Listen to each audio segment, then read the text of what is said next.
Yashodanandana Braja Janaranjana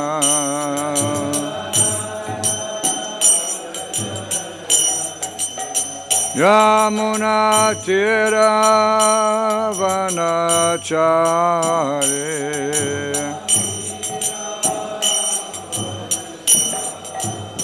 Yamuna Tira Vanachare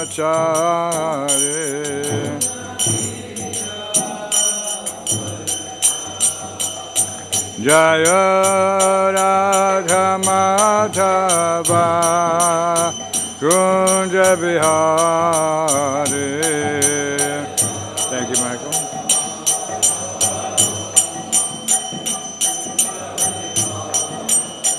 Jaya Radha Madhava Kunja Bihari.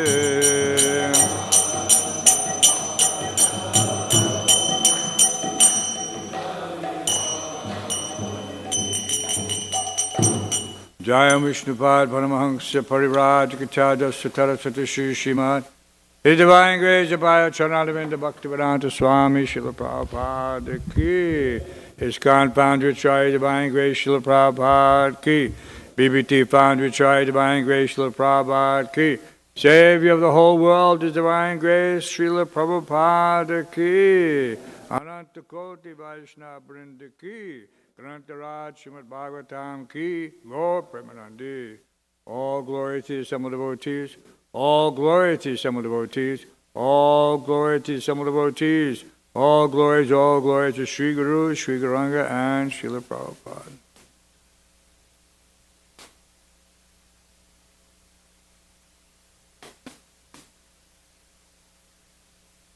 Continued reading from Srila Prabhupada Leelamrita. And today's, in honor of Srila Prabhupada's acceptance of the sannyas order, we'll continue where Ram Roy Prabhu was speaking this morning.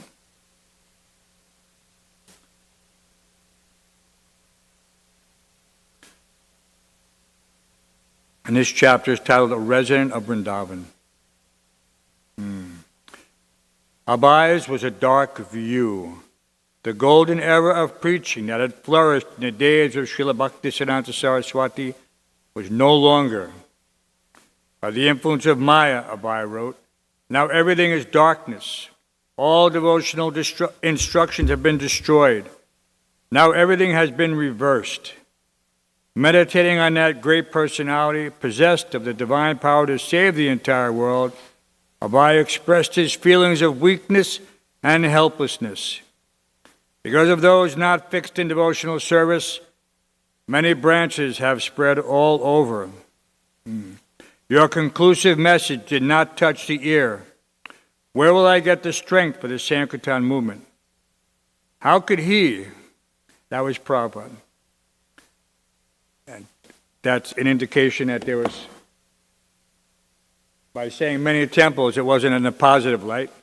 Prabhupada was highlighting the schism that took place after the departure of his spiritual master, where the Gaudiya Math was splintered into many different branches, each one independent, and not following the instructions that Srila Bhaktisiddhanta Saraswati Thakur had instructed them to form a GBC, not to try to have independent acharyas of each of the Math.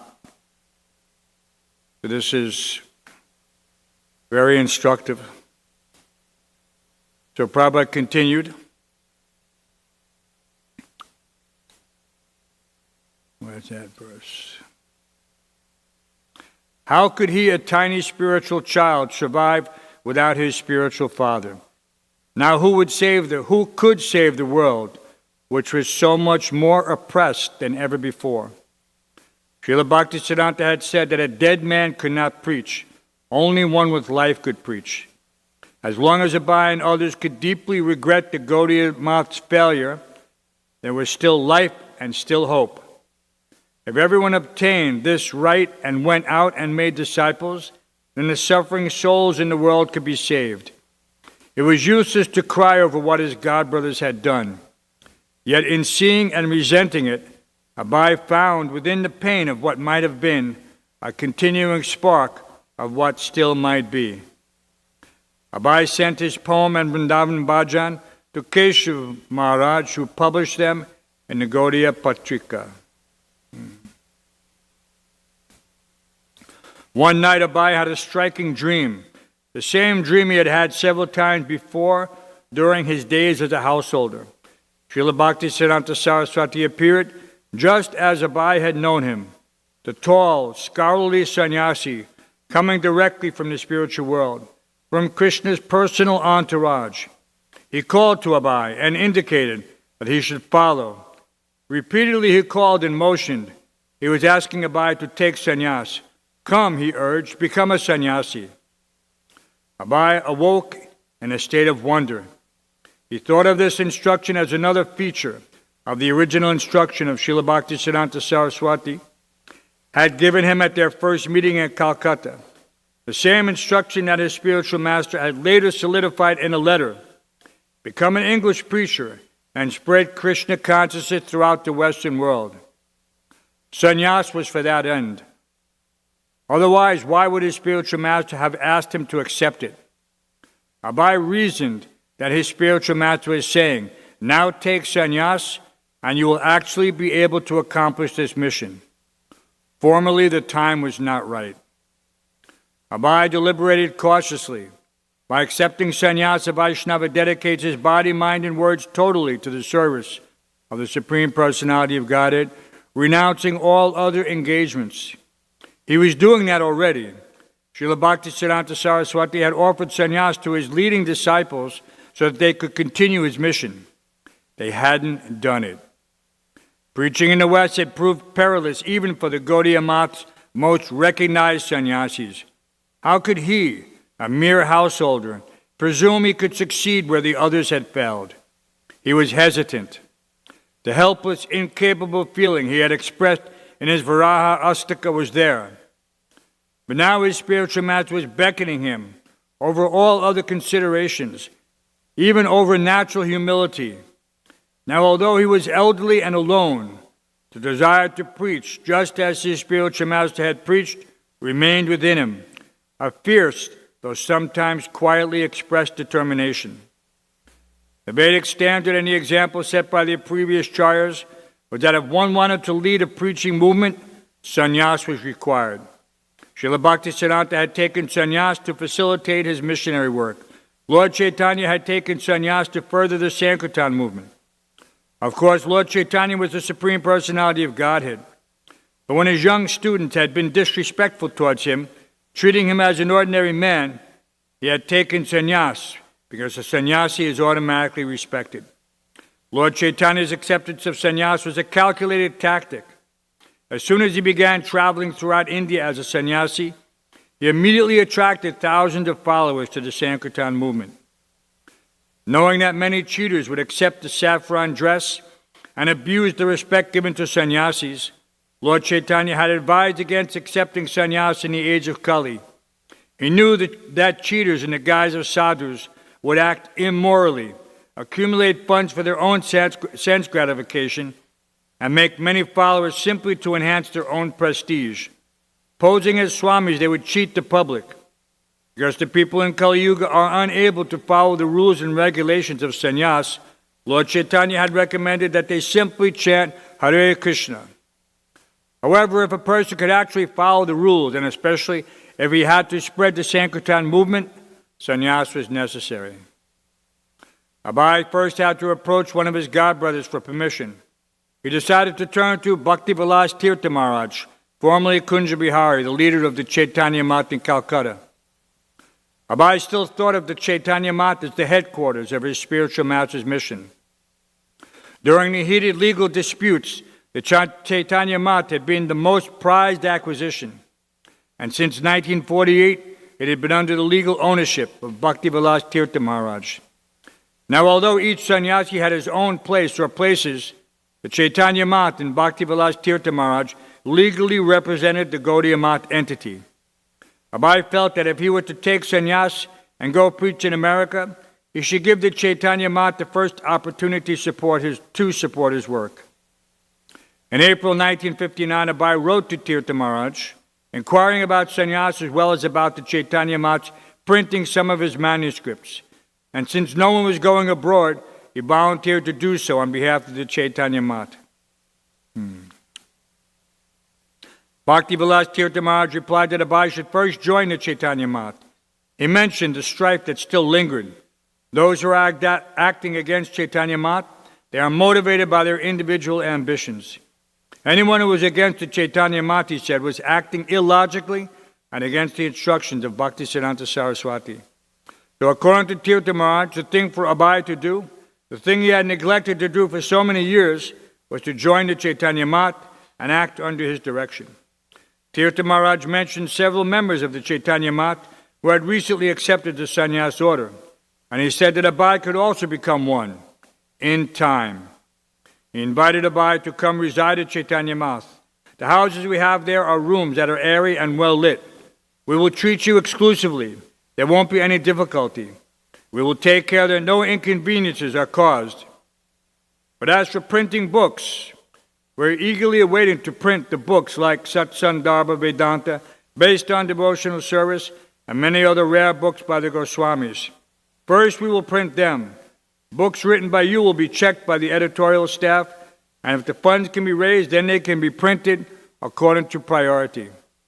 The books will be printed only if they are favorable for the service of the Chaitanya Math. Therefore, if the fund is raised, then there is a plan to go abroad as well. Abai was not encouraged. The main difficulty he felt was the Gaudiya Math's shortage of funds. Srila Prabhupada said, I was working with my broken typewriter. I went to our Tirtha Maharaj. You give me a room and print my books. Give me some money, I will join you. I thought this is Guru Maharaj's institution. He did not say no, but the printing of books was a difficult task for him. He had no money. He was hardly collecting for maintaining. Printing of books is a big job, and there is no guarantee of sale. Without printing books and going to the West, sannyas did not have meaning for Abai.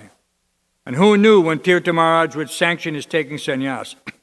There was no point in going to Calcutta just to reside in an airy, well-lit room. That he already had in Vrindavan. Abai wrote back to Tirtha Maharaj mentioning his direct order from Srila Bhaktisiddhanta to preach to the English-speaking people. He wanted to go to the West right away, and he had thought that Chaitanya Math would welcome his offer. Both Abai and Tirtha Maharaj had their responsibilities, but perhaps they could work together to carry out the desire of their spiritual master. Abai asked Tirtha Maharaj to reconsider. On May 7, 1959, Bhakti-Vilas Tirtha Maharaj wrote back, my suggestion is don't make any hasty decisions. For the time being, you stay with us and engage yourself in the service of the society, and then accept Sri Danda. The purpose of accepting Sri Danda is to serve the society. If that is your desire, then Sri Chaitanya Math will decide about your going to America to preach and make all the arrangements. It can never be the principle of the society to let one act according to his individual attempt or desire. The society will decide after consulting with the heads what is to be done by whom. This is what I want to say. First of all, it is necessary to identify oneself with the society. In order to preach in America or in other foreign countries, it is important to have a dignified organization in the background. And secondly, it is necessary to establish oneself in India before going to preach in the foreign countries.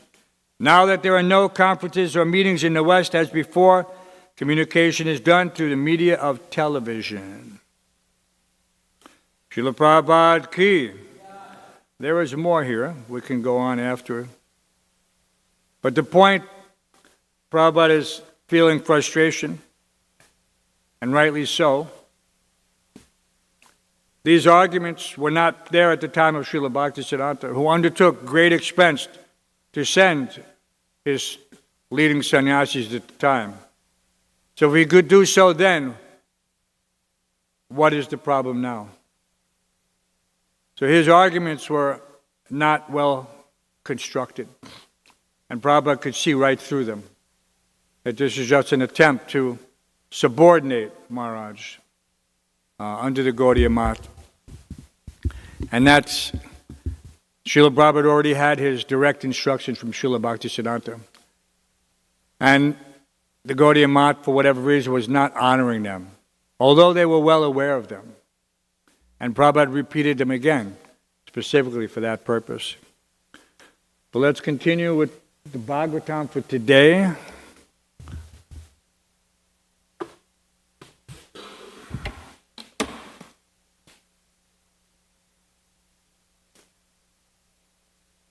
And what are the verses? We're in Dhruva Maharaj returns home. What is that? 4967. Nobody moves the bookmarks.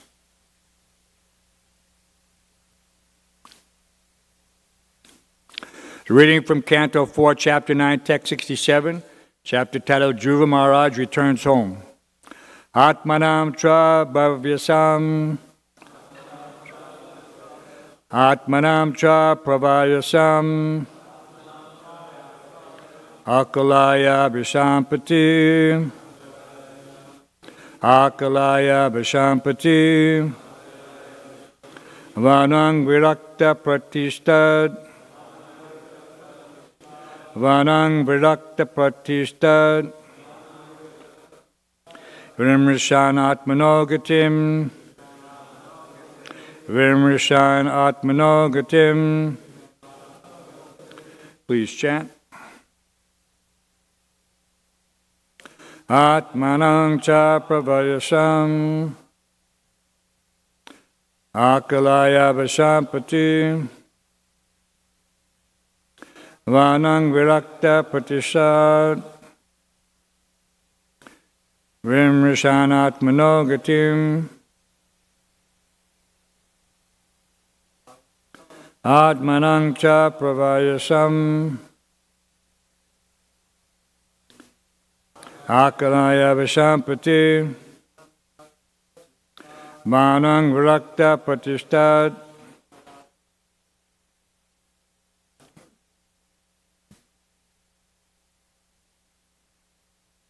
Bolo. Atmanang cha pravayasam Akalaya Vishampati Vanang Virakta Pratistad Vimrishan Atmanogatim.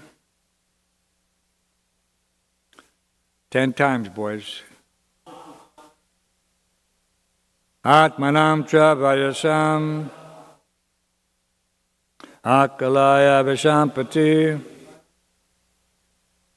Vanang Virakta Pratistad Vimrishan Atmanogatim. Atmanam Travayasam Akalaya Vishampati Vanang Virakta Pratistad Vimrishan Atmanogatim. Oh, very good.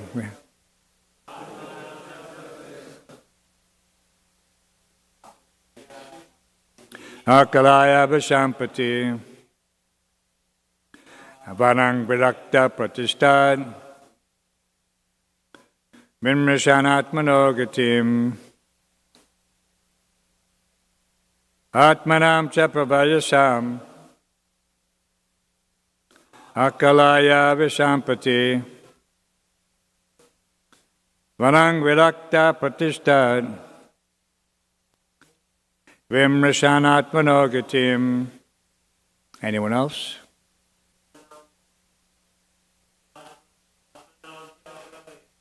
Atmanam cha pravayasam Akalaya Vishampati Vanam Virakta Pratistad Vimrishan Atmanogatim. Atmanam cha pravayasam Akalaya Vishampati Vanang Virakta Pratistad Vimrishanatmano gatim Atmanam himself cha also pravayasam advanced in age akalaya considering Vishampati King Uttanapad Banam to the forest Virakta detached Pratistat departed Vimrishan deliberating on Atmana of the self Gatim salvation. Translation and purport by His Divine Grace A.C. Bhaktivedanta Swami Prabhupada. After considering his advanced age and deliberating on the welfare of his spiritual self, King Uttanapad detached himself from worldly affairs and entered the forest. Please repeat. After considering his advanced age and deliberating on the welfare of his spiritual self, King Uttanapad detached himself from worldly affairs and entered the forest. Purport.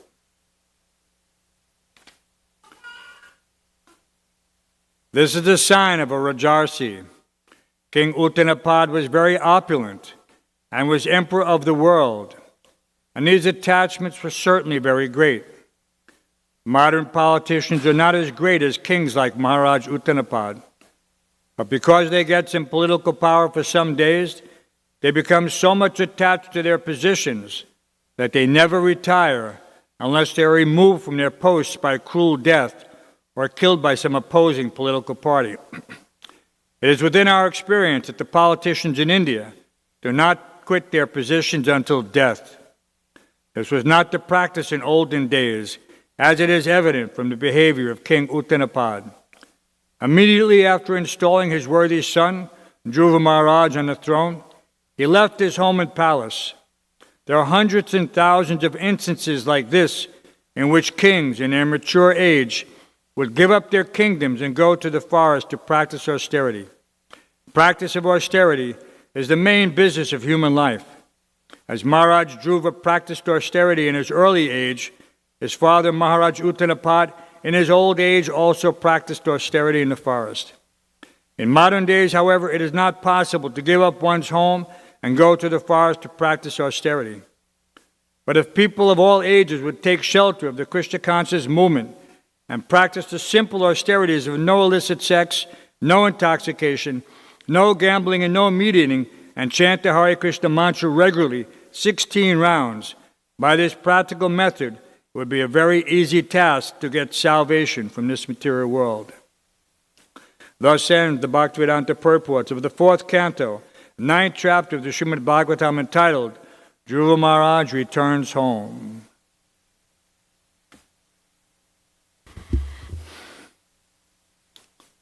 Om Jnanatamanda Shagaranjara Shlakaya Chakshuram Tamim Tasmai Shri Gurave Namaha Mukam Karoti Vachalam Bhangum Langaite Gurum Yakipatamaham Vande Shri Gurum Diratanam.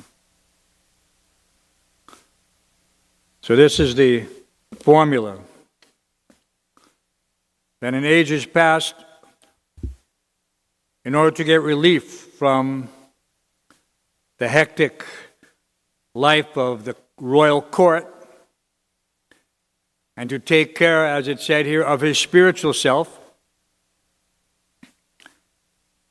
a king or another highly elevated personality in household life would leave everything behind, just like that.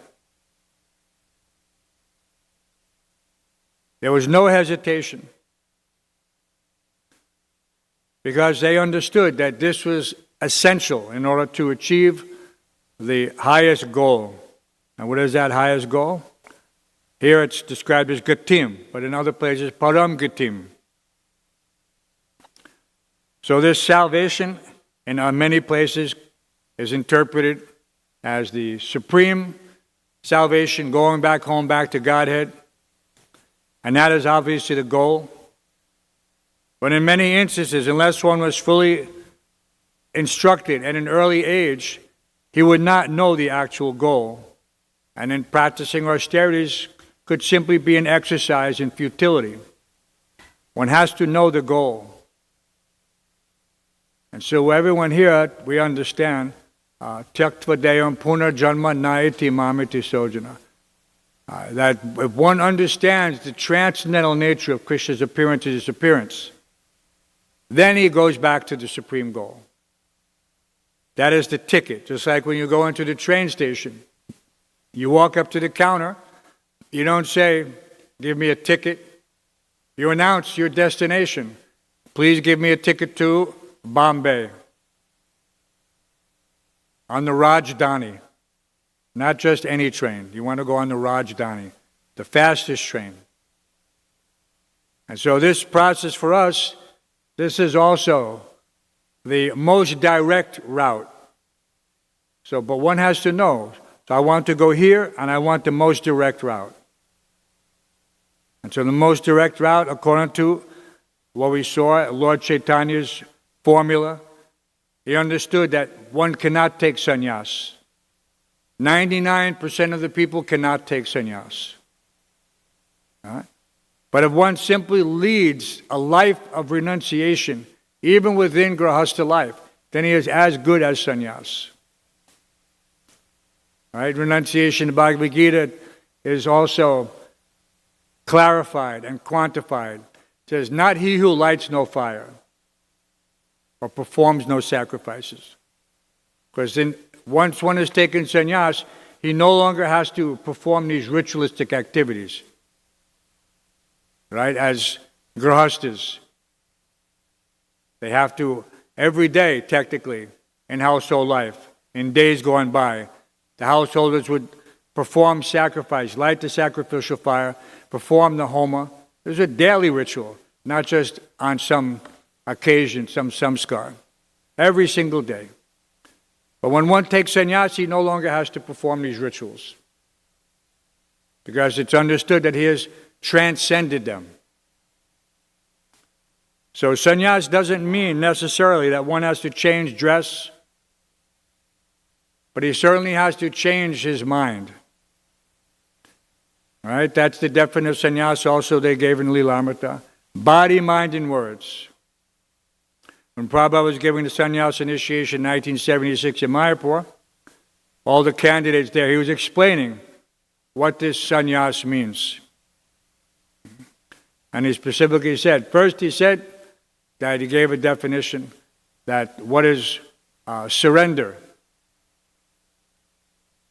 Surrender means full surrender, body, mind, and soul, no reservation, with all your heart.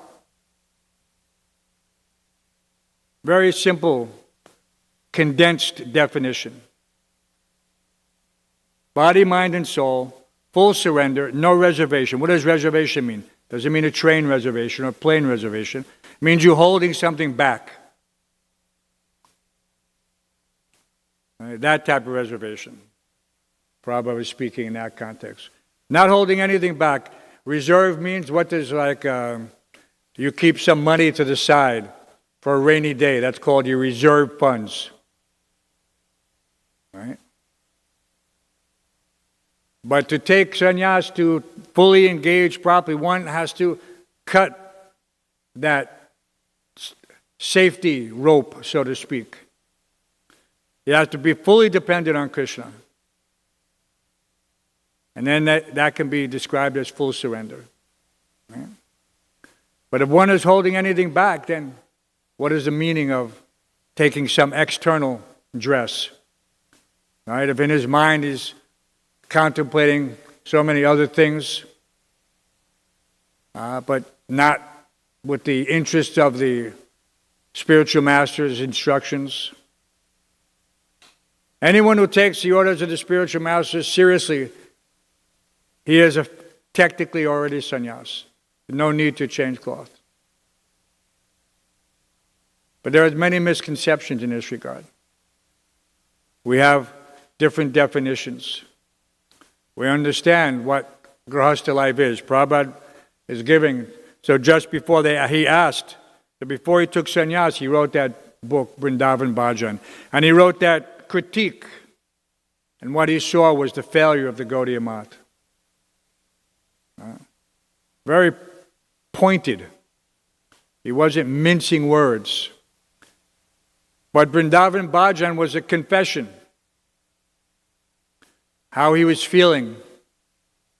There's some sense of remorse in the words there. But as the poem progresses, you see that his resolve is manifest. That these are all just a list of names. Father, mother, brother, sister, children, grandchildren. Just a list of names. And ultimately, that's all that's left.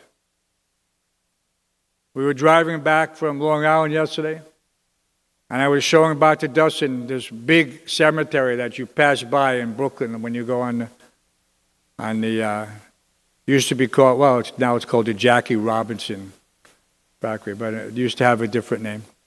Brooklyn Borough Parkway. And this is one of the largest cemeteries in the country. It's huge. People have been buried there since the early 1700s, late 1600s. And you can drive for miles, and this cemetery is still there. But what is that cemetery? Simply markers with names. And what is the point? Nobody goes in there. Nobody sees these names. Nobody remembers these people. So what is the point? So if one is living a life that will ultimately end in just being put in the ground with your name there, what was the purpose of that life? So sannyas, he becomes civilly dead, right? No longer has to perform sacrifice, ritualistic functions. But what does he have to do? Then he takes up real life. And real life means preaching. So this is Lord Chaitanya's instruction to all of us. Pratividyachi Nagaradi Gram. So it doesn't matter where you are. And what did Bhaktivinoda Thakur say? Grihe taka, bane taka, sada hari bol. It doesn't matter. Grihe taka, grihastha, vane taka, vanaprastha, or sannyas. Just have to always chant. And that chanting alone will prepare you to make the ultimate sacrifice of giving up all connections to your past life and rendering full service, full surrender to the spiritual master. You can't hold anything back. You can't think, well, maybe I'll be a grihastha. I'll do something special. I'll make a big name for myself. I'll become an influencer. I'll do this, I'll do that. And in this way, Krishna will be glorified. You think Krishna needs you to get glorification? He doesn't need anybody for this purpose. 5,000 years after the Bhagavad Gita is spoken, Krishna is glorified all over the world. But not by Instagram or by Facebook or by anything else, but by one humble grihastha who took sannyas and traveled across the ocean with 3 trunks of books. If you can do that, just see what Krishna will allow. But no, we have this misconception that I can do something. No. What you can do is surrender to the order of the spiritual master. If you can do that, your life is 100% successful. If you cannot do that, then everything is a roll of the dice. Maybe you'll get this, maybe you'll get that. No guarantee. Yasya Devi Parabhaktir Yata Deve Tataguru. Tasyati Katitar Rata Prakashante Mahatmana. The one who has implicit faith in the spiritual master and Krishna, all the imports of the Vedas are automatically revealed. So what can your little effort do to get some clicks and followers? No. Automatically Krishna will do everything. But you have to have the faith. You have to have the sincerity. You have to have the dedication. We were mentioning yesterday in the preaching program, a young boy, 9 years old. So what is the ultimate understanding? That even from an early age, Kumara Macharat Pragya, one should be studying intensely the Scripture. So what to speak of us? We've been given everything, every facility, no worries. No one has to worry about anything. Krishna is providing. If you need this, you get that. Whatever you need, Krishna will give you. That's 100%. But to the extent that your faith is weak, then Krishna will challenge you. So that until you learn how to relate on what platform, I am your eternal servitor. Somehow or other I have fallen into this ocean of birth and death. Please pick me up from this ocean of death. Place me as one of the atoms at your lotus feet. But this is a difficult proposition because we've been raised unfortunately, in the slaughterhouse educational institutions where we've been brainwashed into thinking, I have to do this, I have to do that. No. Prahlad Maharaj gave a very clear explanation that no one seeks suffering, but suffering comes of its own accord. Therefore, what is the need to seek any so-called material benefit, like whatever you define pleasure as? Because just as distress comes of its own accord, happiness will also come of its own accord. And happiness takes many forms. The highest happiness here is the internal satisfaction that one receives by executing the orders of the spiritual master in Krishna. It is not quantified externally by how much one has or possesses. And it's not that I'm happy if I have 3 dhotis and 4 kurtas and 2 bead bags or... These things are all external. And Krishna will constantly challenge us until we come to the right conclusion. That all I need is you, Krishna. I don't need anything else. And He will provide everything. And we saw from Prabhupada's life. Prabhupada's life is the topmost example. And he very transparently allows us to see everything that he went through. Someone else might be embarrassed. The business failed. My relatives abandoned me. I lost all respect. These are not easy things to document. One might be very embarrassed. But this embarrassment is also an impetus to go beyond these temporary setbacks. But then one could remember, yes, this is what happened at this time, and I should never want to experience that, and rather I should help everyone else avoid a similar experience. And just like if someone is burned, he has practical experience. You can tell someone else, don't touch that hot pot without a pothole. You'll get burned. Because he knows.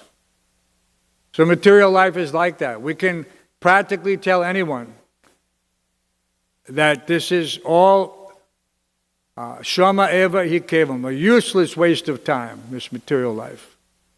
Unless it is completely dedicated to the service of the Supreme Lord. Atak pumbir dvija shesha varnasama vibhagata sunustata siddhamasya sang siddhir haritoshanam. Whatever your position is, if you cannot sang siddhir harito, if you cannot please Krishna, then it is useless. Even in a temple, someone is thinking, oh, I'm doing this, I'm doing that. If you don't know that it's pleasing Krishna, if your authorities have not confirmed it, and you're simply acting according to your own mental speculation, and then you're not getting the results, and then you're frustrated, because why am I not getting this taste? Vishaya vinivartante nirharashidehana rasavajamrasopyasya paramjasvanavartate. You're not getting that taste because somehow or other the senses are still attached to something separate from Krishna. Therefore, there's rasavajamrasa, this higher taste, paramjasvanavartate, has not come. And how long can you go on without this higher taste? Everything else may be nice. I like this, I like that. The food is good, everything's good. But if you don't have that higher taste, then what's going to keep you here? The taste of the material world is still fresh in your mind. You'll immediately go outside again, try to renew that taste. It doesn't matter if 1 month, 1 year, 1 decade. If one has not established that higher taste, that temptation will eventually take him away. This is the most important thing, is to establish that within the heart, this firm faith. Firm faith. So there's, and that's the first problem. Adoshada tata sadhusanga. And if one is not keeping in the association of devotees and he's maintaining some separate program, why? Because there's something in the heart that's preventing him from establishing these relationships with those who are ultimately his well-wishers, but initially he may think, no, they may criticize me, they may tell me I can't do this, I can't do that. Better I keep myself separate. No, that's Maya. In the association of devotees, all these devotees, what is their qualification? That they are 100% able to assist by their dedication any difficulty one may have. But one has to be open. He has to have that humility, basic humility, to be able to hear instruction.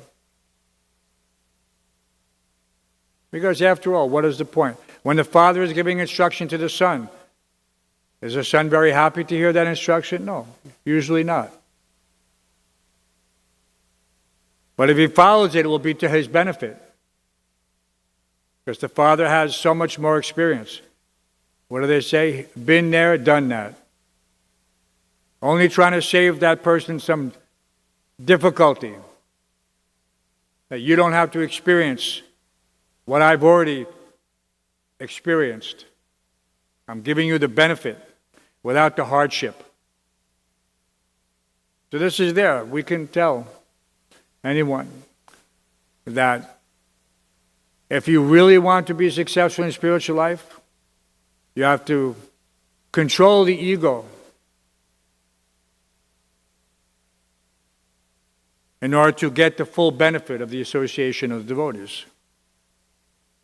Otherwise, if you're thinking, what do they have to offer me that my own mind can't figure out? Right? So this is the trap. Bandhu atmatmanastasya.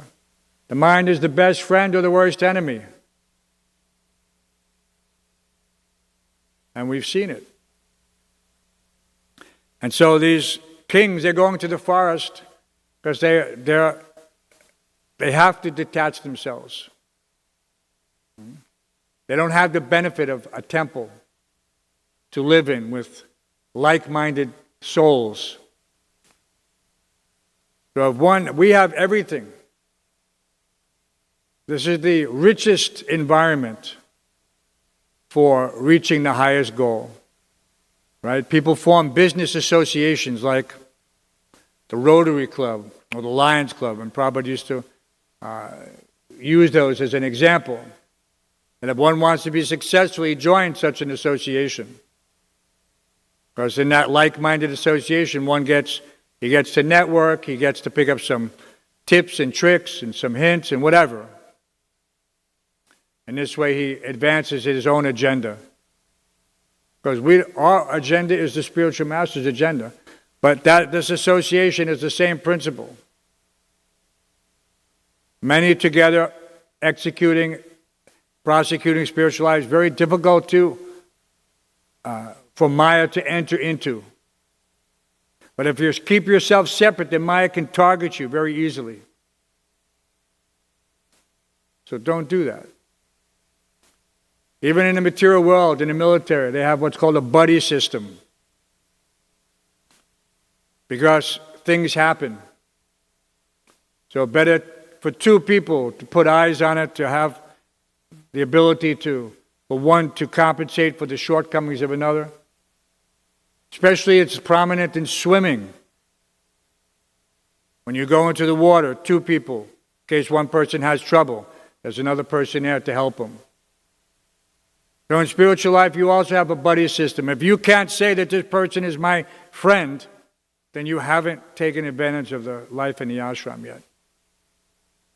If you don't have a close friend, someone who you can reveal, what does it say? Nectar of instruction. There's these things. Revealing one's mind confidentially and hearing others' minds. Why is Rupa Goswami emphasizing this? Tadati pratigrinati guyamakyati prachiti punkti bauchaya. It's very important. These things, if you neglect them, it only makes your situation more difficult to tolerate. You have no one to... You want to be able to say, I'm having some trouble focusing my mind. And your God brother may say, well, maybe you should take a break from your phone. You know? Why are you doom scrolling for 3 hours a day? Why aren't you reading Krishna book or studying? We're having a reading group. Come and read with us. So this is never a good thing, to be alone with your mind. It's like being alone with Maya. Who wants to be alone with Maya? We have that saying. We think Maya is only in the form of a woman. Maya she's an unlimited shapeshifter. She's anything that will attract you. Can be a phone, can be a woman, can be whatever. It's not just a woman, not just the opposite sex. Butter and fire has the same, whether it's the phone is the fire and you're the butter, or the woman is the fire and you're the butter, or something else is the fire and you're the butter, you're going to melt. Because you haven't developed that close relationship. So someone could say, hey, Prabhu, you look like you're having a hard time. You want to talk about it?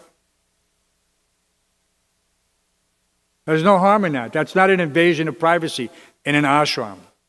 And if someone thinks it's an invasion of privacy, that's just confirmation that he's in Maya.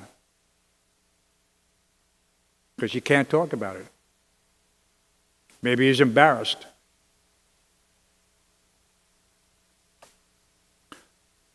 So we don't have to leave home like Dhruva Maharaj, and we don't have to think about anything else, or like King Uttanappa leaving home to achieve some particular goal. We've already left home in one sense. And here comes Natabar to check on me. Oh, okay. See, I'm getting instruction, see? See? I'm getting some instruction, good instruction. So we have, again, there's no substitute for certain things in spiritual life. There's no substitute for having faith in the spiritual master. You can't. What replaces that? There's no substitute for having faith in Krishna. There's no substitute for the association of devotees. You can't replace these things. These are essential parts of the real spiritual process. And so one has to adopt these with full confidence. And how you get confidence? By endeavoring in each of those activities, one gets practical realization. And the Bhagavad Gita is all about practical realization.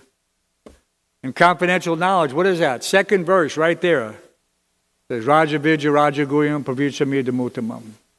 Pratyaksha Bhagamam Dharmyam. Pratyaksha. Practically realize. It is the perfection of religion because it is practically realized. Nobody has to preach to me and say, oh, it's like this. You have to accept this, you have to accept that. No. Simply by practicing, you should be able to get practical realization. And if it's not, if someone has to constantly tell you that this is the way, this is the only way, and it hasn't manifested, it hasn't taken root in your heart, then there's something missing from that process. So we should be someone's at the door, in case somebody wants to let that soul in. So we should be very conscientious. And Prabhupada named the International Society for Krishna Consciousness. We can just imagine the thought that Srila Prabhupada put in to using that word, consciousness. All right? Many religions, what do they call them? Sunday religion, or Saturday religion, or Friday religion. 1 day a week. 1 day a week I dress up and go to the temple, to the mosque, to church, whatever.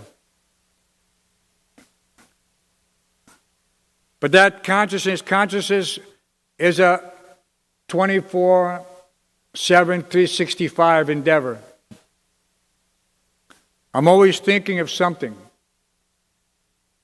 And the idea is that I should be thinking of Krishna. And how one is able to achieve that, we see that all these activities are simply meant for success in that respect. Because if one is thinking, what am I doing here? I'm a servant of Krishna. I'm a servant of Radha Govinda.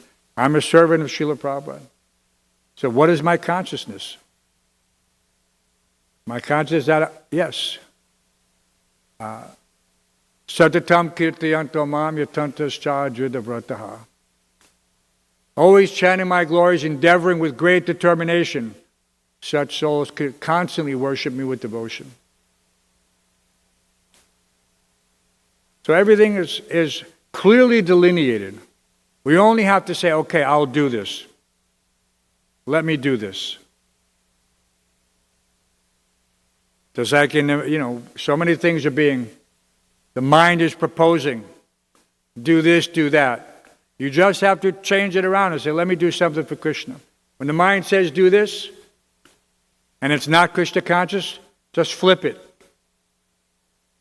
And say, no, I'm going to serve Krishna. I'm not going to listen to the mind in this regard. I'm going to ignore the mind. What does Goswami mean? Master of the senses. And what does Godas mean? Servant of the senses. So one has to be the master of the senses. When the mind is telling you this, whatever it is, the intelligence should immediately analyze the situation and say, no, that's not very good. Prabhupada gives a very glaring example. He says when a person walks up to the edge of a cliff, the mind says jump, but the intelligence says no. Many people have experienced that. If you ever go to a high place, you think, oh, what would it be like to fall down? But no, the intelligence stops you from such foolishness. But sometimes it doesn't stop you. Somebody thinks, oh, let me try this, let me try that. What's that in the material world? What do they say? F-A-F-O. Fool around and find out, to say it politely. So everybody knows. It's not that this is not. Everyone knows. If you fool around, you're going to find out. What goes around comes around. So we shouldn't have that issue here. Everyone should already be beyond that FAFO stage.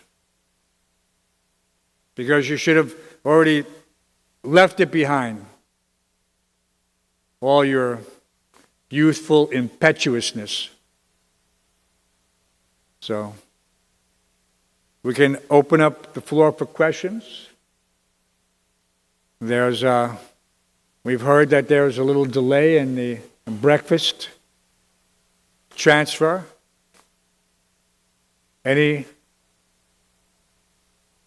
can read more Lilamrita. Yes, Kripas. I just want one comment.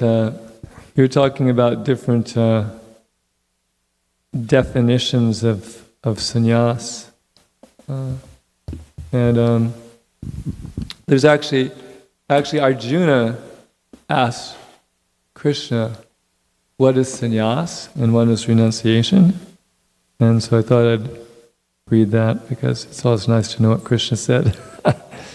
The giving up of activities that are based on material desire is what great learned men call the renounced order of life sannyas. And the giving up the results of all activities is what the wise call renunciation. Giving up the results of all activities.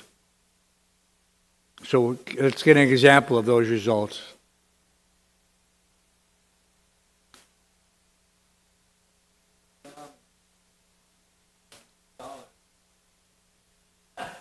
And you put it in the hundi and turned it into the Sankirtan office, right?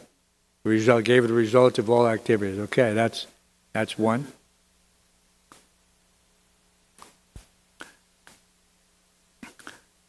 Of course, one could, the results of activities, we think I've worked so hard for 50 years to build up my, whatever it is, business, reputation. How can I leave it all behind? So this, of course, is the epitome of renunciation. It's not difficult for a poor man to give up something. But it may be proportionally difficult for him. What do they say? Even a pauper is attached to his penny. What to speak of a rich man to give up? Prabhupada is coming from Calcutta aristocracy. These are very respectable families that I associate with. It's not a common thing that someone from that community would take sannyas. So many people might be thinking, oh, this is being done out of frustration. Everyone has heard it. I remember when I first took up spiritual life, everybody wants to try to minimize because it reflects on them. They say, oh, he was just burned out.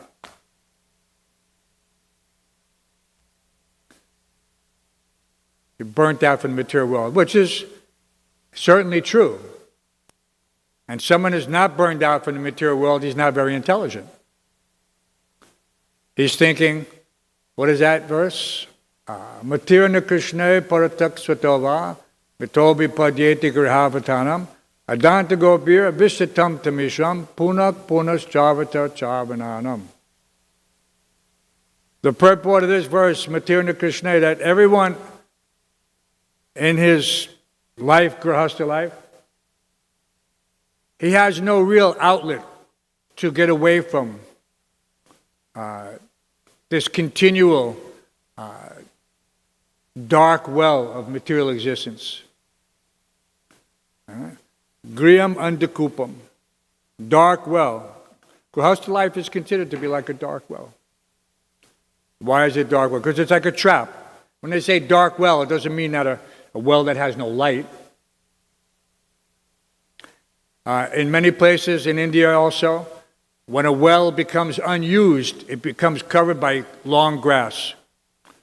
And so if one is not careful, when he walks, he can fall into that dark well. But that's grihastha life. If one does not go into it knowingly what to expect, what to do, then it's very difficult for him to get out of that situation.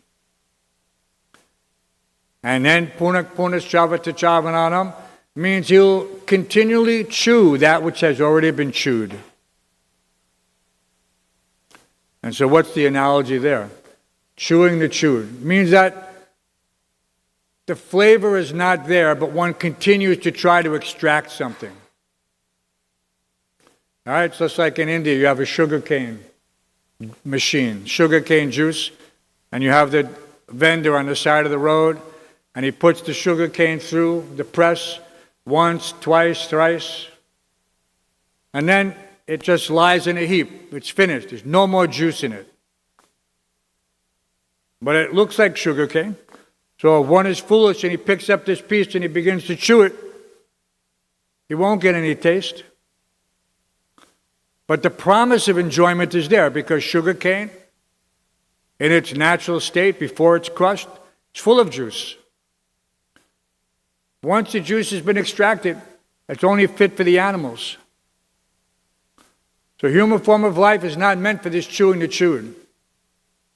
My grandfather did it, my great-grandfather did it, my father did it. What was accomplished? Simply repeat.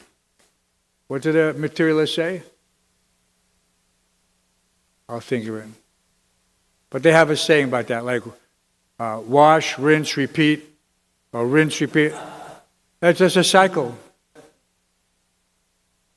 So one should be intelligent. Everybody's been doing this since time immemorial. Eating, sleeping, mating, and defending. But it hasn't brought anybody real happiness.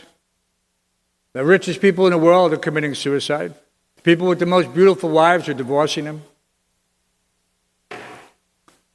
Children are not necessarily a source of happiness. You see so many people there. The children are killing the parents are killing the children. So material life is meant to have this, and it's meant to expose us to the point where we say, yes, let me find an alternative. Yes, Krishna Kripa. You remind me of a story in that connection. When I was 27, I was visiting my relatives for Thanksgiving, and they asked me about getting married. You were already a devotee. Yeah. They were asking me about getting married, and it occurred to me that they were all married, but my mother was widowed, my aunt was widowed, and my cousin was divorced. So I said, "Well, you were all married, and now you're single. Which do you like better?" And they all liked being single better. So I said, then why do you want me to get married? And they had nothing to say, and they never asked me about getting married again. Pratyaksha Bhagavan, practically realized knowledge. And so yes, Krishna gives us opportunities to have this moment of clear realization. Having this moment of clear realization where you understand that everything in the Bhagavad Gita and the Srimad Bhagavatam, whatever has emanated from the spiritual master is the absolute truth, Maya immediately moves to the side. She immediately moves to the side. Because she realizes, now this person is a servant of Krishna, I'm not going to bother him. The only time she could bother you is if you let her. And that means keeping yourself separate, not maintaining a strong association. Thinking that one has become strong. People do this all the time. They think, oh yeah, now I've become strong again. Immediately Krishna smashes them.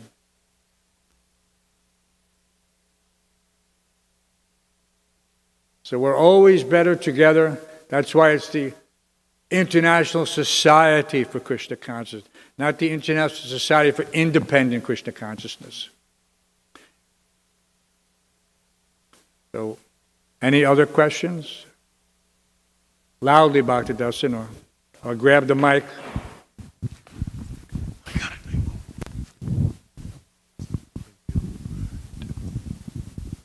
Did Srila Prabhupada have any hints or inclinations in his early life that he would leave his home country and land and go around the world and establish Krishna consciousness, what it is today? No. Nope. Never had any inclination. Spiritual master told him at their first meeting that you should preach in the English language to the Western world, but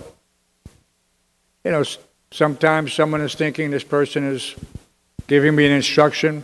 I'm already married, I already have a job, I already have this. He heard it, and he realized that this is a very special person who is certainly capable on his own. And so with faith that this person is capable, Prabhupada joined Srila Bhaktisiddhanta and became his disciple because he knew this person could do it. But just like we never really thought about the time when Srila Prabhupada wouldn't be with us, I'm sure that Srila Prabhupada was thinking in the same way with his Guru Maharaj, that everything would be done by him, that he already sent some of his senior sannyasis, but they failed. They failed in their efforts. But there was always room for additional time. But Srila Bhaktisiddhanta, in one sense, he left, and some say he left out of disgust, that he saw that this rivalry was forming and that his disciples were not following his instructions. So, at least let us not become such a situation that, well, we've learned by the mistakes of the Gaudiya Math, and by Krishna's mercy, by Srila Prabhupada's mercy, by Srila Bhaktisiddhanta Saraswati Thakur Prabhupada's mercy, this Krishna conscious movement is spreading still with no check. And this is only by the mercy of Chaitanya Mahaprabhu, because he predicted it. It just needed someone to take it up seriously. So this seriousness and sincerity are, for our purposes, synonymous. One cannot be sincere without being serious, and one cannot be serious without being sincere. And that alone makes a difference. Prabhupada actually said that the only thing required for success in spiritual life is sincerity. It is not a nebulous definition or concept. It's very clear. Sincerity means Yasya Deva Para Bhakti Yata Deva Taguru. Implicit faith in the spiritual master in Krishna. Following the instructions of the spiritual master. This is sincere. One is not sincere, then he doesn't listen. He takes it very casually. He thinks, oh, I don't have to do that. I don't have to do this. I don't have to do that. That's not sincere. Neither is it serious. Serious means, and what do they use? They use the term on war footing. It's like if there's a disaster about to happen. One doesn't just act casually and move slowly. No, immediately he gets in gear and does whatever is required immediately. Because destruction is imminent otherwise. This is called war footing. Everything gets ramped up in order to meet the challenge and face the enemy properly supplied. So we have to also think like that. I have to do whatever is required. If it means getting up early every day for the rest of your life and chanting 16 rounds and following the four regulated principles, then one should take that as his life and soul.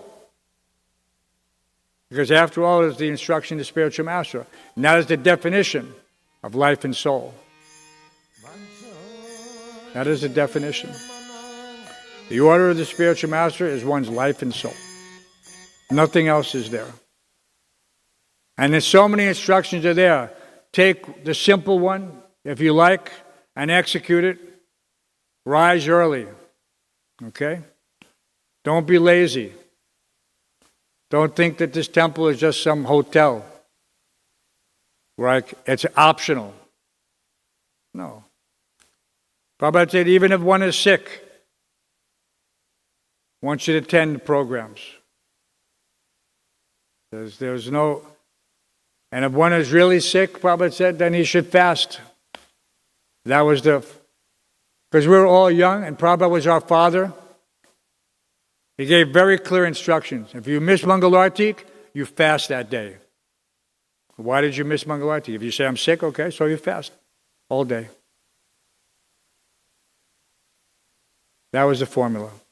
You'd be surprised how many people didn't miss Mangalartik.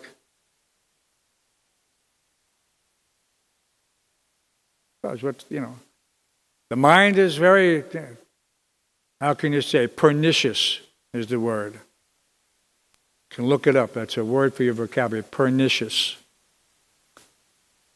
It knows how to get into your deepest recesses and your whatever you're holding back. If someone thinks that Prabhupada was not tired, circling, navigating the globe 13 times at an advanced age, we never hear, except at the very end of his life, we never heard of Prabhupada didn't get up, go on his morning walk, give Srimad Bhagavatam class, worship the deities. You'd think maybe in the Lilamrita? No. Prabhupada was sick. They had to take him to the hospital. He didn't even want to go. He had 2 heart attacks on the Jaladuta and the third one on 2nd Avenue. And he just pushed through. And sometimes we get a little bit, I'm tired, I think I'll just... it's happened to me. Every few years it happens. But it should never become a habit. And that is the point. It should never become a habit. Because the more you succumb to that little voice in your mind telling you, you don't have to get up today, then the more easier it is. And then at a certain point, it becomes totally part of your routine. You even calculate, yes, every Monday I'm going to sleep in. Every Wednesday I'm going to sleep in. Every Friday I'm going to sleep in. I'm going out to preach late at night. I'm going to sleep in. No, don't do that. Don't make a plan to be in Maya. Otherwise, Maya will make a plan for you. And you are nothing compared to what Maya can do. But you're just walking into her trap. Any other questions, comments? Did we get any signal from the kitchen that the prasadam is ready yet? We'll go down and check it ourselves. Srimad Bhagavatam ki, Srila Prabhupada Lilamrita ki, Srila Prabhupada's taking sannyas anniversary. What is this anniversary now? Prabhupada took sannyas 1959. So how many years is that now? 66 years. 1959, 66 years. And how old was Prabhupada when he took sannyas?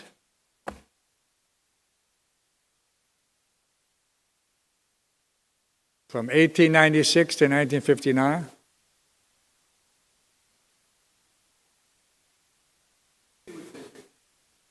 Huh? 63? 63 years old. Okay. Let that be a lesson.